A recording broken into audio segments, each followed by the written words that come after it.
only mode. Hey everybody, my name is Danica Olson. We want to welcome you to our new season of Third Tuesday Conversations. We are starting fresh, a new year. It's a gorgeous day outside, so I hope you've grabbed your coffee and are ready to have a little conversation. We've got Josh Grauer with us today, who is a mission developer for the alt year, and he'll tell you more about that. But welcome, Josh. We're glad to have you with us. Hey, thanks, Danica. Before we get to your the rest of your slides and dive into the information, maybe just tell us a little bit about yourself and about what you do and what you are up to when you're not leading the alt year program. Yeah, okay, that sounds good. Well, thanks for having me. It's good to have this casual conversation. I don't have coffee with me. Oh, man. But I have Diet Coke if it makes you feel any better. Diet Coke, okay. Well, each their own, There you go. Well, just a little bit about myself. I mean, I was born out in Washington State. My parents worked at a place called Bolden Village, which is a Lutheran retreat center. And then right when I was born, basically, we moved to a small town in Wisconsin. So I was raised in this little town on the Mississippi River. Great small town upbringing for me. And I was a college dropout. We can talk about that later because it affects the topic at hand that we're going to be talking about gap years and alternative education and service years. But I finished school at Trinity Lutheran College in Ithaca, Washington, and then I went to seminary at Luther Seminary. And in terms of just regular stuff, right now I'm big into fantasy football. It's kind of this thing that takes my mind off normal work and that kind of stuff. And my team's finally coming around, so I know this is the season for many of you to be excited about that, and many other of you to be really annoyed at the people that are playing fantasy football and talking about things like this. But that's kind of where I'm at. In terms of interests, I really like music, and I'm pretty fascinated by the Twin Cities hip-hop scene, from Agape to Brother Ali. It's a really interesting musical culture right now in the Twin Cities. But I am calling from Toledo, Ohio, where I have this great apartment that overlooks the city. It's called the Ella Fitzgerald Suite. It's in an old hotel that Ella Fitzgerald stayed in.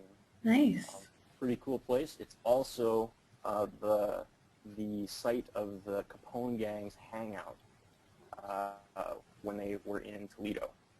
So a little bit of an interesting context for me to live in, but I love it here in Toledo, and that's where I'm calling from. That's awesome. I can hear you just fine, but we're getting some feedback that if you could just turn your volume up just a hair, that would be awesome. You got it. Great. See, is that a little bit better? We'll see as we go along.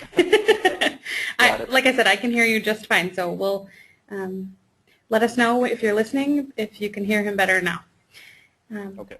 All right. So tell us about the Abundant Life Together concept and walk us through what that looks like, the demographics and all that good stuff. Sure. Yeah, that sounds good. I hope you can hear me now. I've got two other microphones if you need to switch, so I'm prepared if the sound's an issue. People say better, so we're good. Okay, it's better. Good. Yep.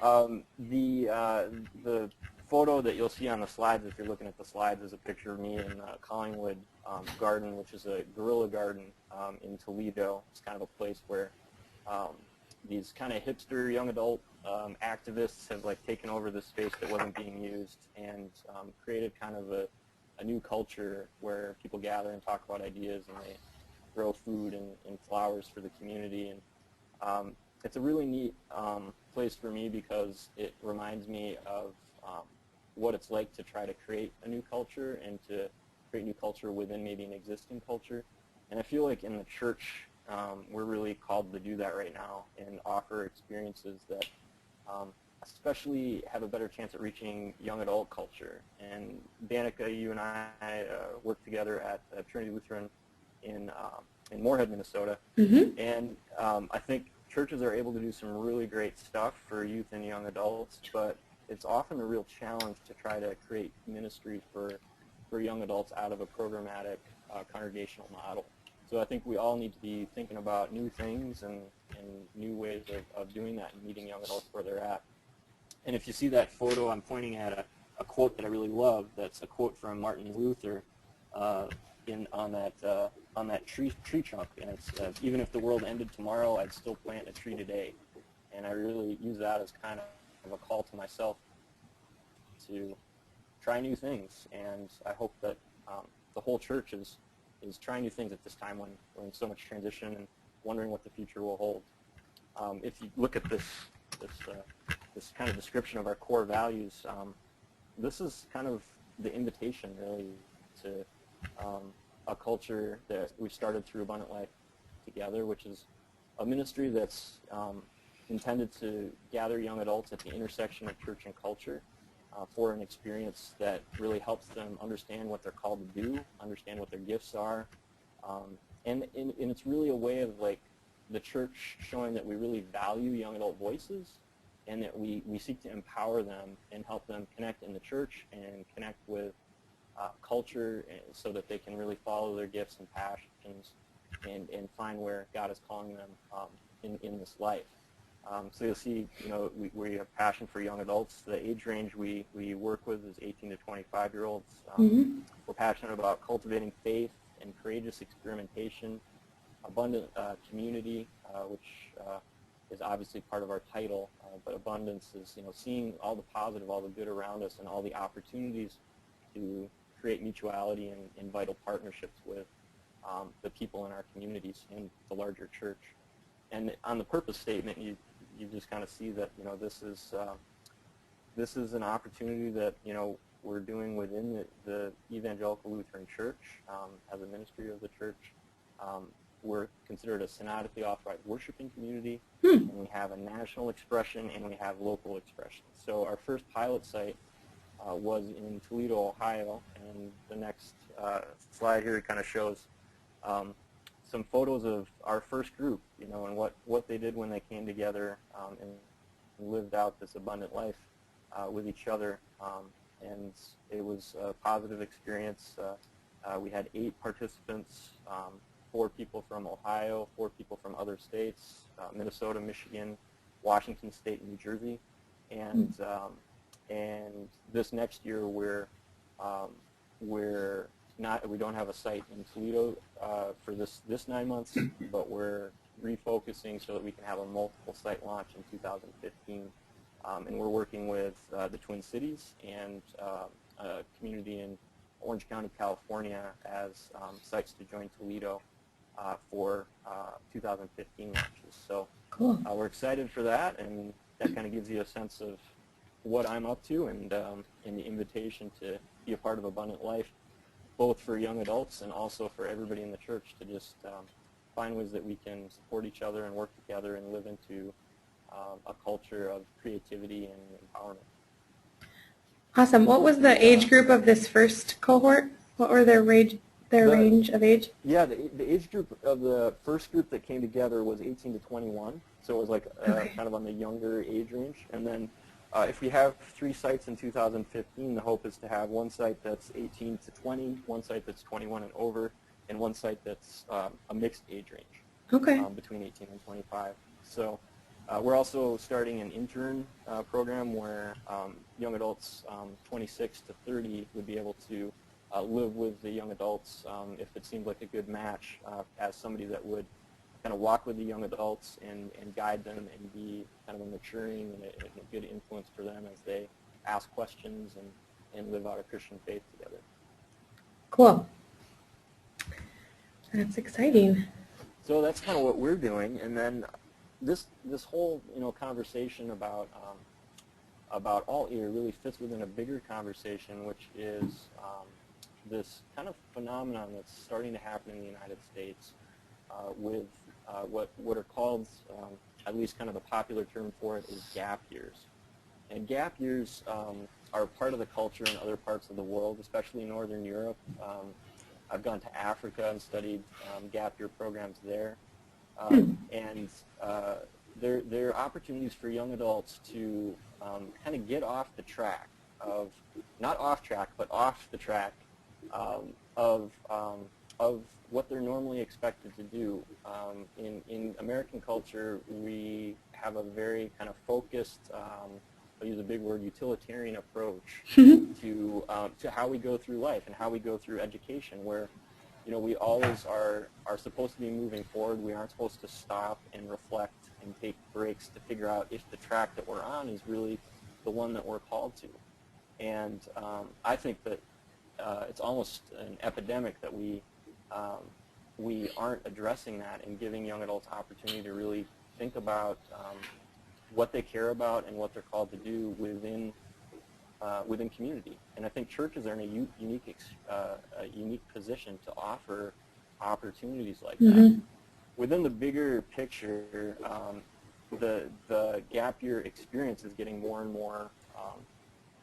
more exposure. And on our website, you'll see that we have a list of articles about gap year experiences that are starting to kind of become a part of popular media.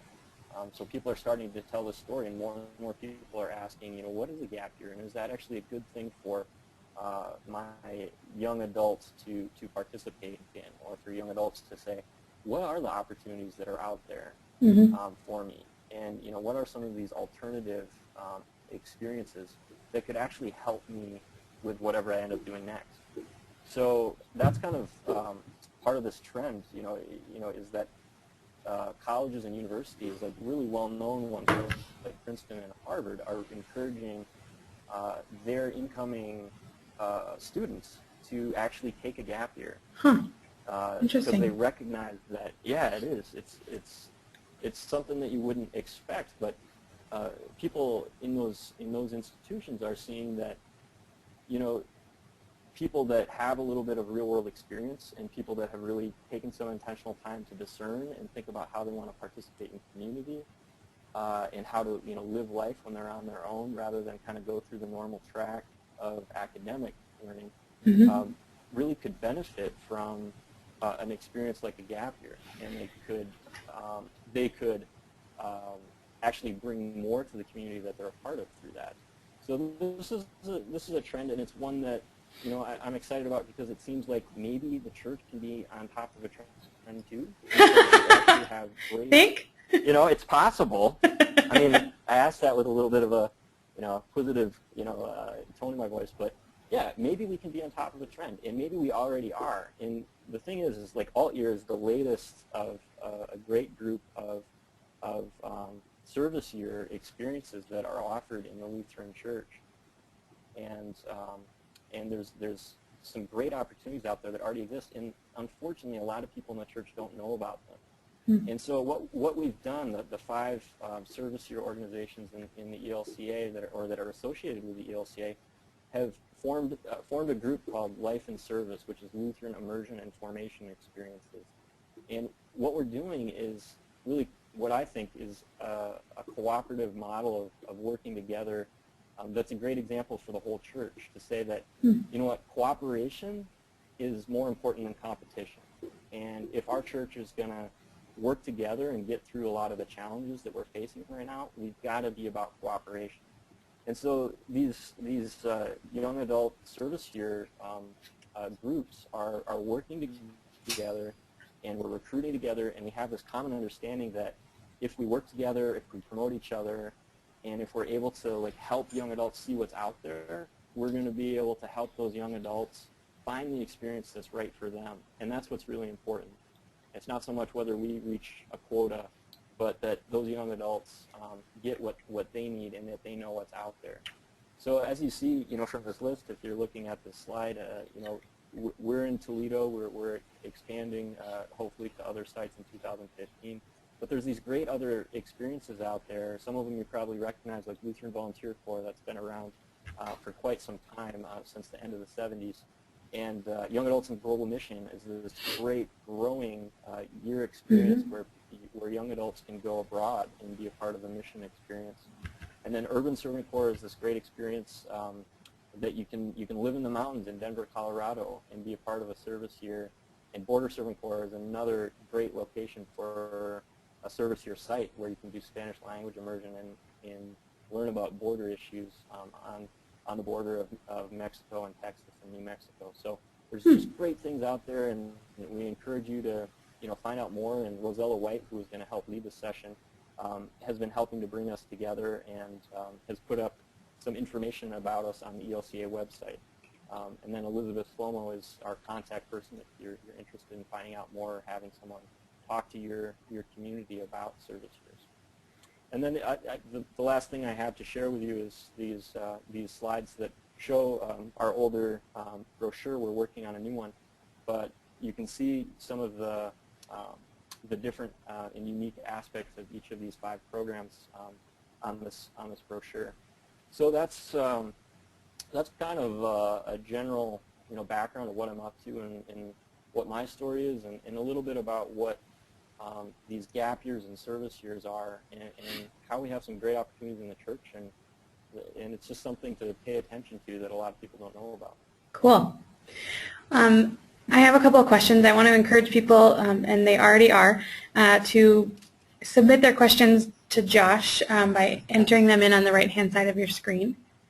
Cool. And so we'll pass along some of those questions. I have a couple of questions just sort of logistically for you. Wondering about what sorts of things these young people do through the course of the alt year experience specifically. Yeah. You talk about abundant community and those things. Are there projects they're working together on, or places that they're building up community in the places, like for instance in Toledo? Can you say a little bit more about what exactly they're up to during that year? Yeah, absolutely.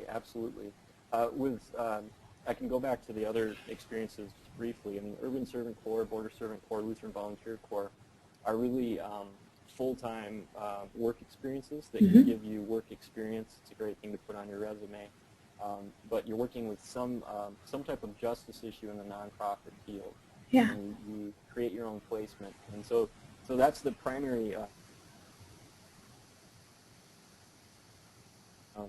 part of that experience, and put together an intentional community and have some structure with that life together. And then Young Adults in Global Mission is different depending on what country you're placed in, and it's really based on the accompaniment model of working with the community that you're in. Abundant Life Together is maybe a good way to describe it is it's a year to live into a call to discipleship. And what does it mean for a young adult to really be interested in what it means to be a Christian and how to live that out in daily life?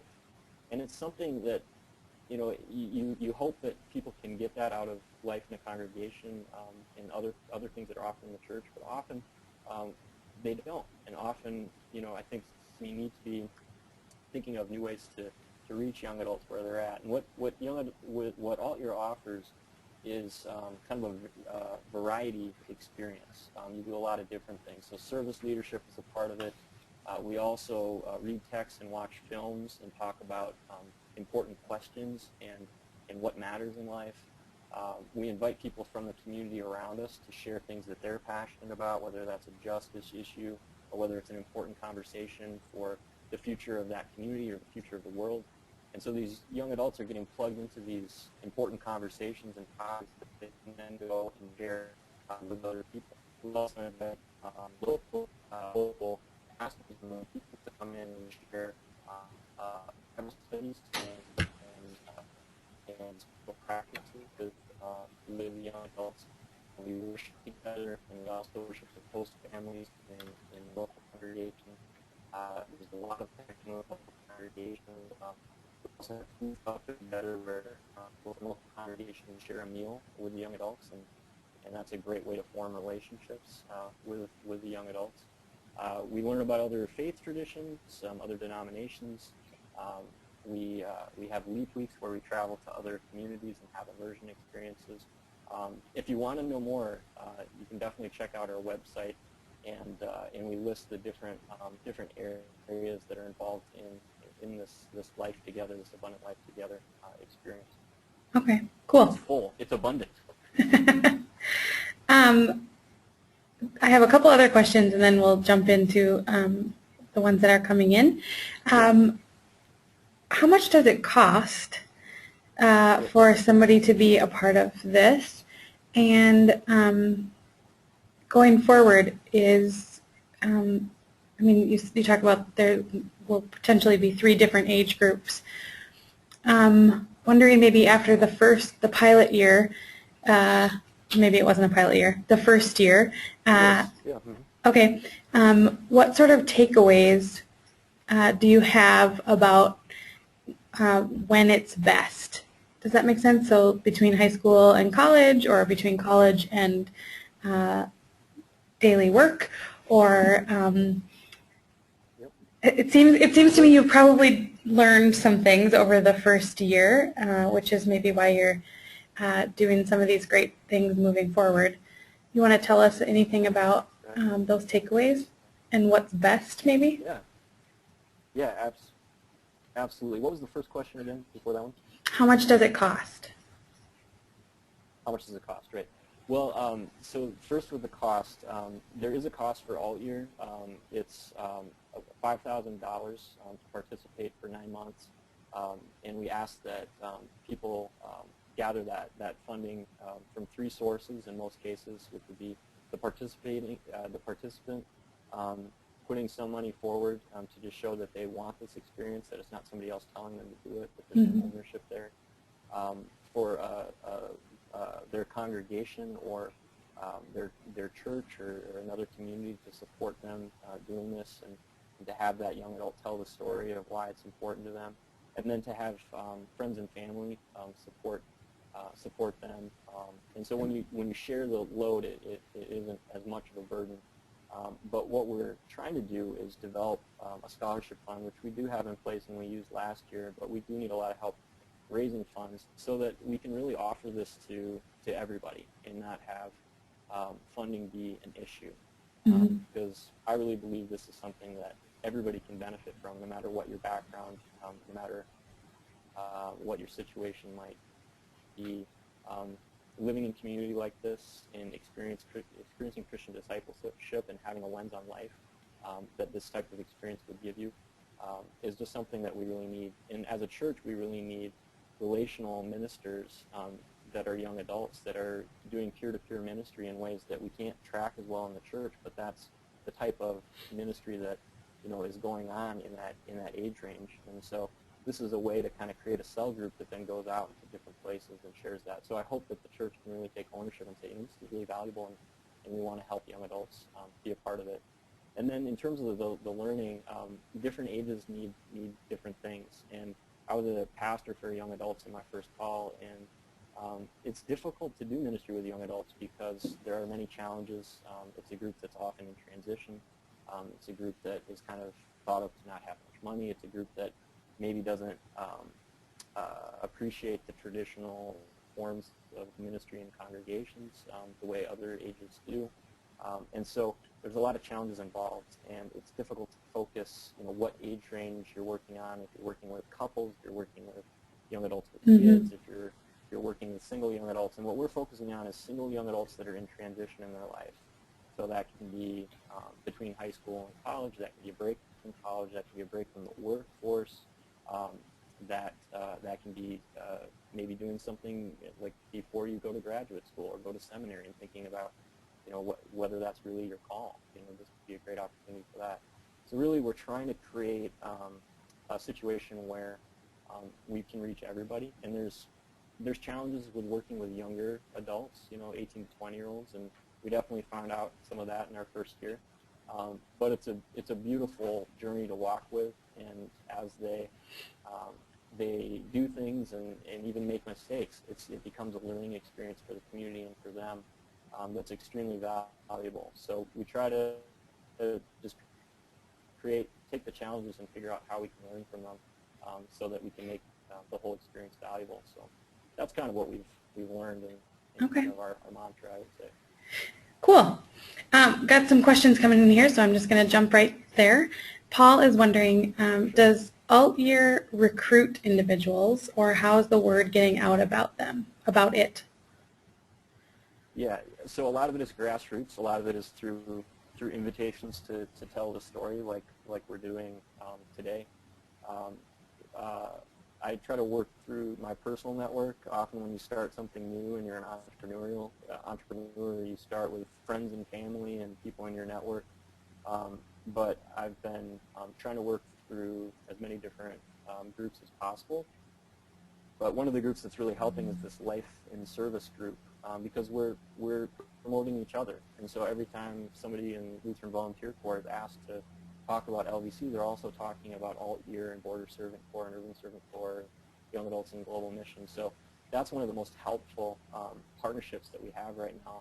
But we need people in local congregations, to be spreading the word, and people in individual communities to be spreading the word, and it's very grassroots. And one of the ways we help do that is we have a print shop on our website where people can go online and print out posters and postcards and information about Alt Year that they can then distribute and get to people in their local communities. So we're trying to put it in people's hands, kind of the same way Martin Luther did.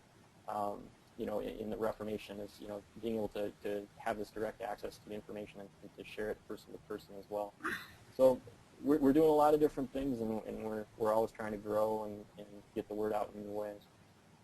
Awesome. Well, that was a great segue to Deborah's question, which is, are the brochures available to download or order in quantity? Is that on the print shop?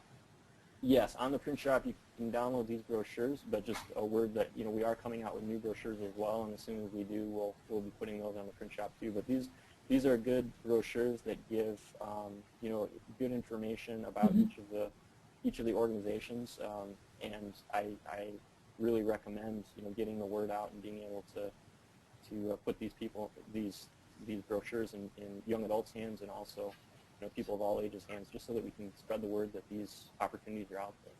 Great. The second part of her question is, are there young adults who would be available to speak to a high school audience about these opportunities? Yes, the alumni network of these different organizations is pretty big now, and it's getting bigger. And we're trying to get as strong of a network as possible among alumni so that they can share this with new audiences. And sharing it with youth groups and sharing it with high schools would be a great opportunity. So please contact Elizabeth Flomo. That's the email on the slide that we have. Is that at the end? Yeah, can you see that? So if you're interested in sharing with a new audience, please contact Elizabeth, and we'll set somebody up to come visit your community. Cool. But it is powerful when somebody that's experienced it and somebody that's the same age level is able to do that. So that's what we'll continue to encourage, and that's great. If somebody has an audience, we want to be there. Great. I guess can't remember or can't find the slide where you have her information. I just skipped to the one where you have your information. Oh yeah, the life one. Okay, let me go back. Here we go. Yep, I've got it up for you. Perfect. Yep. I'll leave that up for a second. Everybody take that down. So the brochure that Josh is talking about is the one that was on those two slides. It was actually the back-to-back pieces.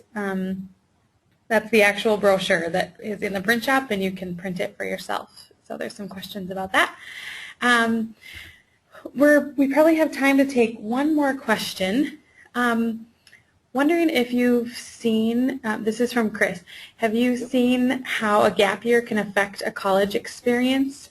Let's see, gap year, good for life experience, but does it detract from college experience? What have you seen? What are Right. Well, the only real detraction, I would say, is that there's a lot of pressure to go with your group, your grade level, into the next step, and the next step is often college. And we are a church that maybe we can say we're from a pretty privileged background. A lot of people in the church, and that's not something that like says that we're bad people or anything like that. It's just that we tend to think about people that are going right to college as like the next step when they're youth. And there's so many great people that are farmers, and people that are blue-collar workers, and people that are doing different things besides going on a college track more and more these days. And I hope that we can find ways to reach out to them too. But I'm trying to remember what the original question was. Can it affect the college experience? Yeah, it's right. good for life experience, but does it detract from college? I would say not at all. I mean, I would say when you weigh, like, okay, I'm not going with my age range. That's one thing, but for the most part, having this experience really gives you perspective on life that adds to everything you do next, whether that's college or something else. And if you talk to any of these alumni, or if you talk to young adults that have made that choice and taken a break before college in other ways, you'll probably hear that. And that's one of the reasons why these schools like Princeton and Harvard are really encouraging this. But one thing, I took a gap year after college, and I had no structure. I was going to write a book and travel, and I ran out of money and ended up house sitting for my parents and relatives. This is what a gap year experience ends up being for a lot of people when there isn't a structure. So one of the things that these service years and alt year offers is structure to that time, so that you are getting the most out of it, and that you are shaping a perspective that you otherwise wouldn't get. And for me, the philosophy of learning for learning's sake instead of learning for a grade and learning in order to get a degree, and in that type of way of thinking is incredibly helpful and very liberating. It reminds you that you're learning for life, and that lifelong learning is a part of what you're called to do. As a disciple, it's really a spiritual practice. And we often end up thinking about learning and education as something you do in order to do something else, rather than a part of who you are and a part of who you are as a disciple. So a learning for learning sake experience, I think, is extremely valuable, and it helps you see the world in a different way, whatever you do next. Cool. Hey, I want to pay attention to people's time. I've got a couple other questions coming in, but let me do some housekeeping stuff. We'll jump back to the questions that are left. So if people need to, I want to honor people's time. So just wanted to turn your attention to the archive, the Third Tuesday Conversation archive. There's tons and tons of great information that is available to you at any time. You can check out the title or the topic and the guest who we've interviewed, archived all the way back to our very first one. So check those out. Also want you to know about the extravaganza in 2015. They'll be in Detroit, which is a great opportunity for those traveling to the gathering. You'll get a sneak peek at the city and get to know, you'll know what your hotel is, so you'll be able to see it before you bring a group of young people with you. And we are going to, there's an intensive care course, just want to turn your attention to that too, before the extravaganza that is specifically about the gathering. So you can come and learn about the gathering experience and how to lead that well. I think January 20th to 30th is not the intensive care course. That's a wrong date. Thanks, Deborah, for pointing that out. It's right before it is the 29th and 30th. Thank you. So we hope that you join us for that. There's over 500 people already registered for that. So that's exciting. And then next month, our October guest is Peter Ide, and he'll be talking about taste worship with us. So join us on October 21st for that. Thanks for joining us. If you have to go, we completely understand. And Josh, I know that you have a challenge for us. Yeah. And I want to get to one other question that I think one of the other ones that's been asked is you've kind of already explained. So we'll just jump to Michelle's question, which is, when do potential alt-year participants need to apply in order to be a part of it? Right. Right now, we are reforming the application for multiple sites, and the way to get the process started would be contacting me and just letting me know that there's interest, whether you're a young adult or whether you know a young adult.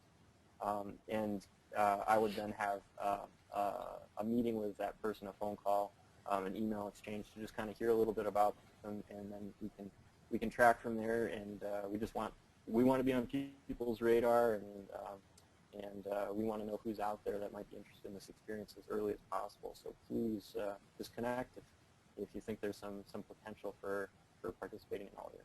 Cool. Does it typically start like in a September, or when did you start the first one? Sorry. Yeah. So it starts in September and goes until May. And Okay. we encourage the young adults to spend the summer working in a ministry field more full-time, kind of like an LVC, Urban Servant Corps, Border Servant Corps experience, where it's kind of like full-time ministry and working or working at a camp. So that's how it becomes an alt year rather than an alt 9 months. Cool. So in terms of applying, we'll have applications, the official applications, and know which sites are going to be available in January, but we'll have an early application process ahead of that. Awesome. Very good. Well, I have this big, beautiful, bold challenge for you. So you can take us out with that. You bet. Well, this is similar to what I was saying in terms of contacting me for an initial conversation. I really care about youth and young adult ministry. I was a youth director for several years, and I was a young adult pastor. And when I think about the future church and where our mission should really be concentrated, I think youth and young adult ministry is absolutely where we should be reimagining and really pouring in resources to invite youth and young adults into a greater role in the church.